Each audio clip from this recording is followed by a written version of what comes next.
Then Miss White just up and ran up out of here. Send an email and just chunk the deuces to us. Okay, guys. So my name is. Y'all ready? You ready? All right. Everybody ready? Great. Headsets. Come on, dude. Kareem, you going? This is some important information. Like you're gonna need what I'm telling you today, and you might be the one to get rich in here if you listen. You might be the one to get wealthy in here today. All right. Keep talking about let me listen. Yeah, I'm serious. So my name is Sherelle Henry White, and I am the owner of Right Track CreditLife Repair. Normally, I speak with adults when they've gotten into some type of credit trouble, and I help them repair any negative items or fix their credit so that they can start buying the things on credit that they want, the type of houses and cars and things that they want to get on credit, loans, money, whatever. So normally I speak with adults about credit, but today I'm talking to you guys because I want to set you guys up, and what I'm trying to accomplish today is with the important information that I'm going to give you today, I'm praying that it's information and tools that you'll be able to use by the time you're 18, when you'll be able to start getting credit, and you won't need my help in the future. Because you'll be disciplined, you'll have control, you'll know what to do with your credit, and you won't need my help later on. So the first question I want to ask you guys right now is, how much do you think you know about credit and credit repair? Somebody tell me, what is credit? When you just think about credit, what do you think credit is? It's a number depending on how much you keep up with your bills. That's really good. So see, you do know something about credit. So credit is a number. It turns into a number based on how good you've been at paying your bills. Anybody else know what credit is? When you hear the word credit, what does that mean to you? Anybody? All right, well, I like her answer. Well, let's do, because it's going to tie right into it. Let's find out what we're going to be talking about today. The first question we're going to answer, and remember, these answers are on they have questions on your little worksheets there. And actually, she and I did not get together to discuss her worksheet, but it turns out that everything I'm talking about, I give you the answers to all of the questions on your worksheets. So we're going to talk about today, what is credit? We're going to talk about why do we need credit, meaning you, why do you need credit? We're going to talk about what is a credit report and how do you get one. I'm going to show you an actual credit report of one of my clients. We're going to talk about what is a credit score. We're going to talk about credit traps and rewards. We're going to talk about the consequences of abusing your credit, meaning when you get that good credit, that when you mess it up, what happens? And why you might need the help of someone like me to repair your credit, or you can possibly do it on your own. All right, so the first question we're going to answer is, what is credit? So credit is borrowed money. Now this is a question I think on your sheet. Credit is borrowed money you can use to purchase goods or services when you need them. So credit is borrowed money. Now, it's somebody say you need money, credit equals money. It does. It just doesn't have to be your money. So, but credit is borrowed money. You use it to purchase goods or services when you need them. Now, here's the thing. You get credit from a lender or a grantor who will give you money. Now check this out. You're going to sign a contract and you're going to agree to pay them back everything you've spent plus interest. So interest is extra money, right? So you're going to agree to pay them back everything. It's not like borrowing money from a friend where you borrow $20 and then all you have to pay them back is $20 because you're a friend. When you borrow money from a credit grantor or a lender, you're going to have to pay them back the money you spent plus any interest that accrued. And if you have bad credit, that interest rate is going to be super high. If you have excellent credit, which is where I'm hoping most of you will be, it's going to be very little that you have to pay back. So you're going to have to pay that money back at the agreed upon time. If you don't pay it back at the agreed upon time, that's how you start getting messed up in your credit, and that's how you start building bad credit. And that's what we're going to try to avoid here today. All right, everybody got the answer to what is credit? Credit is borrowed money. Go ahead, baby. We're gonna get that. We're gonna get to that. I'm coming to that. But did you get the answer to, because she said it's number 2. I believe it's number 2. It said what is credit and what is reports? Credit score. Okay, Not okay, saying what alright, is crazy. okay, okay, Still works though. alright, good job. I'll keep posted. All right, let's go to the next one then. All right. So let's talk about why we need credit. So credit is necessary if you plan to use credit to purchase something like a home or a car, large purchases, or you just want to take advantage of the convenience of having good credit. People use their good credit to take trips. Like I'm trying to get to Egypt. I'm trying to get to Israel too. And so I might have to use my credit card to get there. But that's okay because I got a chance to pay it back over time. And it's going to cost me some money because I may have to use my credit to get there. But that's the convenience of having good credit. You can pay for things like a home or a car, or you can take advantage. Now, let's talk about getting a home mortgage. Like if your parents went and purchased that home, your parents had to submit an application to the bank. The bank looked at that application, and then they pulled your parents' credit report that I'm getting ready to show you. And based on the information on that credit report, they looked at their credit score, their credit report, and determined whether or not they were going to lend them the money to buy that home and how much interest they were going to have to pay. All right, so also good credit extends beyond purchases. Your good credit these days, employers are looking for people with good credit. If you go to work at a bank is not only going to pull they're not only going to pull your criminal history, they're also going to pull your credit report because they want to know whether or not you pay people back, because they're not going to hire you if your credit is jacked up because they feel like you might come up in there and steal their money because you owe all these people and you were irresponsible with your credit. So they're going to look at your credit report and determine whether or not they're going to hire you. Places like a bank, places like government agencies, like FBI, CIA. I had a girlfriend who went to work for the FBI. FBI is so deep that they made her pay off. She owed a cable company. Before they would hire her, they made her pay back that cable company, and she had to bring them proof that she that she had paid them back because they pulled her credit. And they found out that she did have past due accounts. And before they would hire her, she had to pay back all of her past due accounts. She had to fix her credit before they would hire her. Well, she did fix it and they did hire her, so she works for the FBI now. And so this is what happens when you have good credit. Sometimes employers pull it. Also, if your parents live in apartment complexes, before your parents moved into that complex, they had to fill out an application and apply for credit to get into that complex.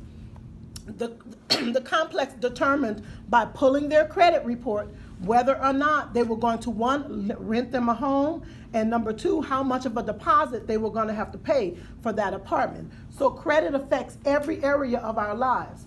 Now, when you turn 18 and or enter college, you are going to be inundated with credit card pre-approved offers. They're going to come to your parents' mail. It's when you turn 18, and some of you guys are, what are you, like 14, 15, 16? Okay, some of you. 35, yeah, 50, they all some of age, y'all. yeah. All right, so when you guys turn 18, you guys are going to start getting credit card offers from everywhere. Visa, MasterCard, American Express, Diners Club. It's just going to start. Yes, sweetie. What is a good, like, a good place to get your credit card? A good place to get it? Like Visa, what is a good place? So it's going to be based on your credit score to determine what's a good place to get it, you know. I know if you're talking about specific like Visa, MasterCard, are you talking about what's the best card to have? Yeah. Any card that'll give you the best credit, the best interest rate, and the best credit limit. That's the card you go for. Say like American Express, that black card, some people that's $50,000 right there of credit. That's when you have excellent credit. You can get that black card. If you have, how many of you guys have a bank account? Nobody? You have a bank account? Okay. Do you have a debit card? Okay, so mama keeps the card for the account. Okay, so you have I told all of the other classes two things because Miss Cross reminded me of this one. If you guys don't have a bank account, I'm begging you to go home and ask your parents to open up a bank account for you. You can have a bank account at your age. I'm trying to tell you, there is nothing better than watching your money stack up. And what I would tell you today, what I would tell my 14, 15, because I started working at 15. And what I would tell my 15-year-old self today is don't you go buy them shoes. Don't you go buy, because when I was 15 and I got a check, child, you couldn't stop me. I was in the store. That's me today. Baby, I was buying shoes, and I was the cleanest 15-year-old y'all ever wanted to meet. I was shy, like they say, you know? I mean, y'all don't know that word, but you know, that's what we say, I was shy. I'm from New Orleans, you know, we use the word shy. And so I was clean, man, 15, but I was broke. I was clean, but I was broke. When I just remember, I worked at McDonald's, that was my first job. If I had kept all my money from the time I was 15 and just took that money, put it in my bank account, by the time I was 18, I could have bought a car for cash. But because it was more important for me to go buy tennis shoes, because it was more important for me to go buy clothes, because it was more important for me to buy hair, because it was more important for me to buy the things that I did not really need, I ended up broke. And so my hope today is that you guys will go home and say, Mom, Dad, Auntie, Grandma, whoever it is, can y'all please open me up a bank account? I promise you I'm going to put money in it. I promise you if I get $20, I'm going to put 10 in my account. If I get $15, I'm going to put 7 of it in my account. I promise you I'm going to put at least half of the money I get. And if I want something, don't let these cell phones and stuff fool y'all. And don't let all this stuff y'all want to buy fool y'all. Y'all going to end up broke by the time you're 18. Whereas if you start stacking your money, by the time you're 18, you can buy your own car. Cash. You ain't got to go ask nobody. Just think, you're 14 now. 4 years of saving? Child. And I'm not gonna say too long, but I want to say this also. And I've just thought about this. You know, usually when you how you set your trending of spending is how you'll be when you're a grown up. Absolutely. And when you said that took me back because I've never been a saver. And now being forced to having to be a saver is a hard transition or adjustment for me. But one of my best friends was always a saver from the time we had our first jobs, always. And now it's just her, she'll save, and I'll be like, well, I'm going to the gallery, I'm right back. So when you start that trend as a young person, it will make a difference. That is so true, and I wish I would have learned that when I was younger. Guys, it takes 21 days to develop a habit. Yep. If you do something for 21 days consistently every day, you develop a habit of doing it. So just think, if you have $40 and you say every day I'm gonna run to this bank and put $1 in it, I don't care. It's my account. I can put $1 in it if I want to. And today they have ATMs you could drive up and make deposits. You know, it used to be they didn't have that. That just started. And go in the bank. You ain't got to get out the car and go in the bank and be embarrassed to put $1 in or whatever. But because it's your money, you can drive up to an ATM, have your parents drive up, you drive up, throw your little card in there, and put your dollar up in there. But develop a habit of saving so that you guys won't be broke. It's okay to look good. I get it. I do get it. But it's more important that you're not broke, right? How many of y'all won't be dressed but be broke? You want to look the part, but you don't want to be the part? Like you can't, don't just look the part, like be the part. I don't even care how I look no more. I just Well, see, that's what happens over here. Because being broke wears us out. And then we get to the point where we're just trying to pay these bills and survive. And I don't want you guys surviving. I want you guys to be wealthy, like wealthy, for real wealthy, not this play wealth. Go ahead. Do you, like you said, go home and say you get a bank account, like you have to be on it, like with your parents until you get a certain age. Yeah, but they can open for you, but you'll have access to it. Like y'all have access to it too? They will too. They have to. Now. They have teenage, but your parents still have to it Yeah. still has to be an adult that opens it for you. But you can open that account. Your parents can. Like, will it just be yours? Will it be under 18. Huh? Will it be under your name? It'll be under your name. It'll be But in I your think they name. have to be linked just in case you like. It'll be linked talk to your about overdraft parents. fees and all that. So just in case you owe them money. No, when you can open an account with $10. Yeah. You can open an account with $25. Whatever you can, as a teen, you can open an account with a $10 minimum. So if you have $10, $25, you can ask your parent, bring it to the bank today. Ma, help me open this savings. I promise you I'm gonna save my money. And you can get your account going right now today. And so you're developing a good habit of saving, which means you're gonna develop a good habit of being able to use credit responsibly. So that's the point of this today, that hopefully when you guys become adults, you won't need the help of a company like mine. Okay, so every credit grantor will want to extend you credit. By the time you're 18, you're going to start getting those letters in the mail saying you're pre-approved for credit. Be careful though, because this requires exceptional financial stability. And what I'm seeing, what you're telling me today, if it was based on what you're telling me today, I wouldn't give none of y'all credit. I'm just telling you, you wouldn't get it from me. Because you're telling me today that you don't have a bank account, or today you're not saving money. And so based on today, not tomorrow, because you may change your mind when you leave this classroom and decide I'm going to get my bank account because I'm about to watch my money stack up. Forget them shoes, man. Forget that. I'd rather have my money. And by the time, That's good. huh? I got a cash app account. I don't Well, think but that, somebody got to put money in it. yeah, that doesn't register on your. And it's not a bank account because you can't save money in Cash App. You got to cash out in Cash App. It's not a bank account. Hey girl, you got the waves important too. I'm All tired right. of hearing it. So let's move to the next section. So guys, this is a credit report, and I think this is one of Yeah, the number topics two. on your question. Number 2. So we're going to talk about all of the areas on a credit report. This is actually a credit report for one of my actual clients. I did change the name to protect her privacy, but we're going to talk about what is contained on a credit report. And this client of mine has almost excellent, well, she does have excellent credit now. She had great credit, but now it's excellent. And so an excellent credit score is 850. Credit reports, credit scores range, we're going to cover that the next slide, but credit scores range from 300 to 850. 300 being I'm not giving you a dime because you don't pay nobody back. To 850, I'm going to give you whatever you want because I know I'm going to get my money back from you. So let's talk about what's on the credit report.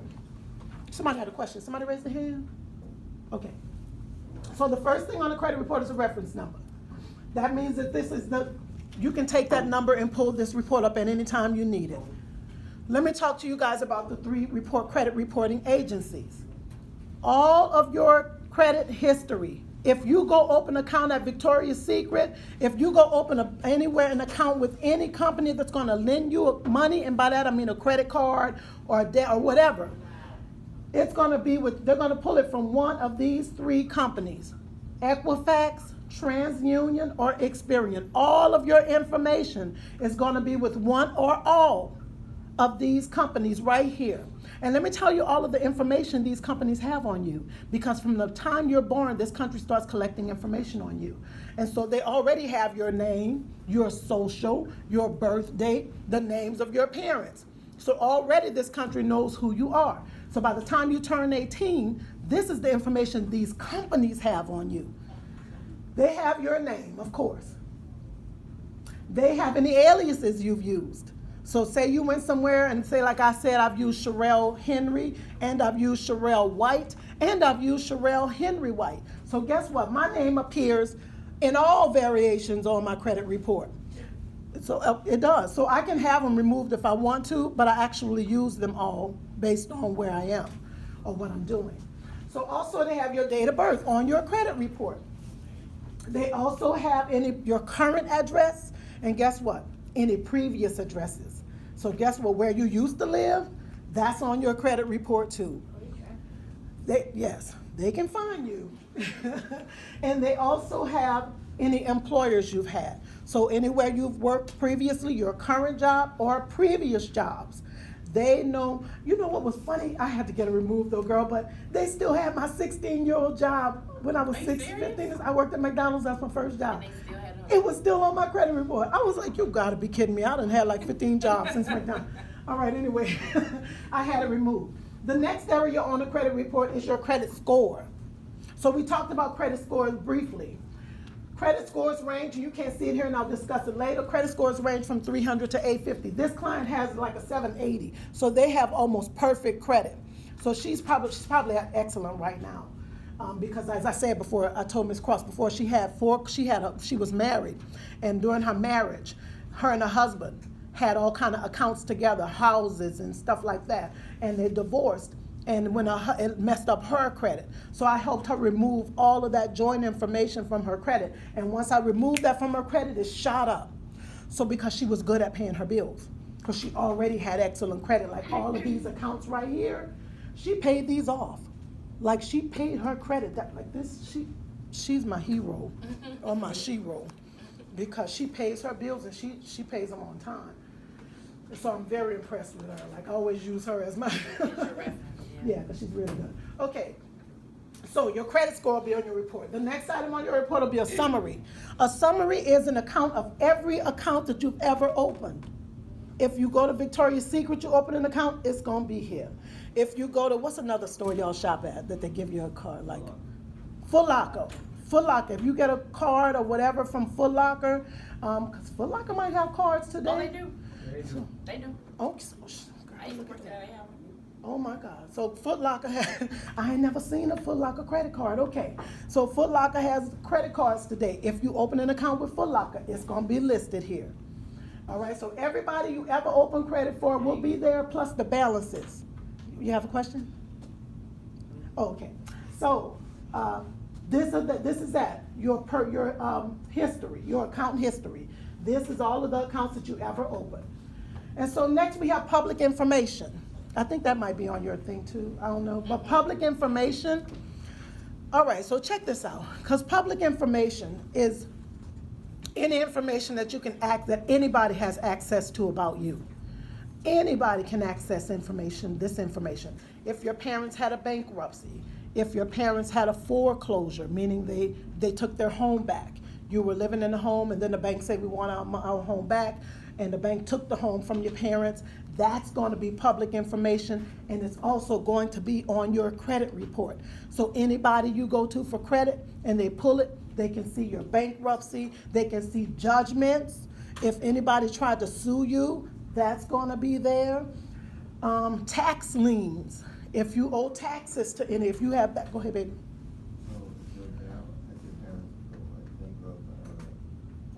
What was the other thing that you said? Bankruptcy, tax liens, judgments, court judgments, if you was They sued. did that, so it's also gonna be on yours. No, if your parents sued somebody, that won't be on their credit report.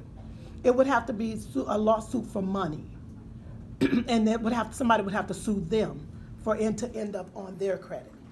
All of them don't end up there, but if it's major money, it will. So, but if they were ever foreclosed on a home, that's gonna be there. If they ever filed bankruptcy, that's gonna be there.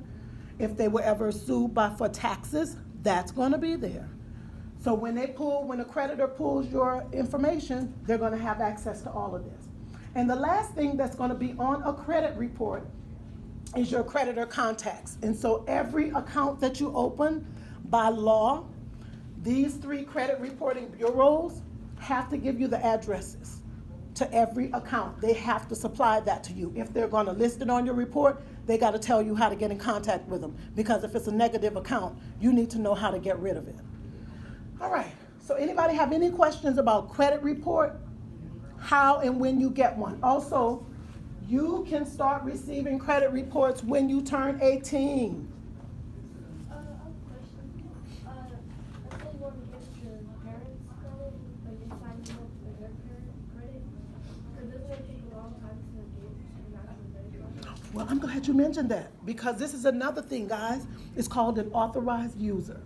Meaning if your parent has a credit card, you can say, Mom, Dad, look, can you just add me as an authorized user to your card so that by the time you turn 18 and your parents paying that card on time, by the time you turn 18, you'll have good credit.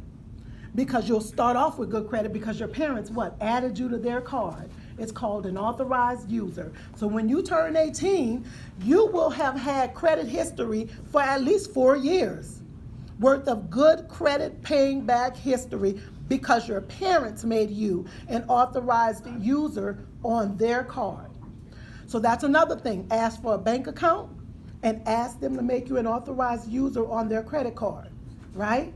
Because this is going to help you start building credit history. So by the time you turn 18, because you saved a bunch of money, plus you have decent credit at 18, the doors will be open for you. Like you ain't got to ask nobody to help you do nothing. You ain't got to ask somebody to help you buy anything. You can literally be responsible enough to get the things you need because you were financially responsible on your own. Ask people about watching money stack and how good it feels. It's nothing like opening up your cell phone, because I open up my cell phone and I just watch my little money, because I'm investing it and I'm just watching it. I'm like, yeah, I made a little money today. So there's nothing like being able to do that. Do you think you're gonna be a millionaire? Me, I'm going to be a multimillionaire. Yeah, no, I'm not going to be a millionaire, and I'm heading towards being a billionaire. Well, when you come back here, you like hire me? How come you need to be a billionaire with me? That's why I'm telling you today. I'm giving you this information today because I want you to be wealthy. How come you need to come back here and hire some of these kids? When you graduate, you come back and hire some people. Be wealthy. I'm trying to teach you guys this today so you can be wealthy and not poor. Right? Who wants to be poor? I don't want to be dressed real nice and be poor. Because I spend all my money trying to look rich. I want to be rich for real. And that's why I'm telling you this information today. All right, so let's talk about credit scores, and I think this is a question on your sheet. Let's talk about what is a credit score. So this is the most important part of what I'm teaching you today. This right here. So this is a question on your sheet, so find it. A credit score is your credit history expressed as a number. You can think of a credit score like your report card, like a grade on your report card, where Miss Cross or one of your other teachers will take all of your grades, average them out, and then that's your grade. That's like a score. A score takes into account all of the accounts you have open, your payment history, meaning that you have paid people back every month on time, appropriately, the way you promised to pay them when you signed that contract. You pay them back as such. That's how you build a very good credit score. So remember, your credit score is your credit history expressed as a number. So let's talk about those numbers. This is where you can be very bad, and this is how they judge you for real, for real. They'll look at you and say, oh no, they'll look at that credit score, very bad, you ain't getting nothing. All the way to excellent, we'll give you whatever you want. So credit scores go from 300 all the way to 850. I've never met anybody with a 300 score, but I do have clients with 400 scores, 500 scores. If you fall between, bless you, if you fall between 300 and say 600, you probably won't get approved for a lot. If you do get approved, it's going to be at an interest rate that's going to make you go sit down in the corner and suck your thumb, because it's really going to be incredibly crazy. The interest rate will be like 27.99%. 27.99% is insane. But that's what you'll pay if you fall between 300 and 600 on the credit score ranking. You'll get, they may give you credit, like they'll be like, let's see, they're trying to do better. Let's see if we can help them out. We'll give them some credit, but we're gonna charge them 27.99%. I know people who pay 21% interest on a car. Do you know if you pay 21% interest on a car, on a $20,000 car, over 5 years, 60 months, you're gonna end up paying about $15,000 in interest. So that means you pay $20,000 for a car and then $15,000 in interest. So altogether you paid $35,000 for a car that was only worth 20. But that's because you're very bad to poor. Now you'll probably be turned down here, but you may get some credit here. So people who fall here only get secured loans. A secured loan is money you come out of your pocket with. Say you're trying to rebuild your credit because your credit score is bad and you're trying to rebuild it. So you say, man, look, the bank says if you give me $400, I'll give you a card valued at $400. So it'll help you build your credit. Go ahead, you have a question? So the loan is like the person who's like big money, like the rich, like they think what to give you. Are you asking for a certain amount, or No, they tell you what you're going. They tell you based on this numbers. They tell you what we're going to give you. But then if you down like excellent and you get to pick your own, You get to pick your.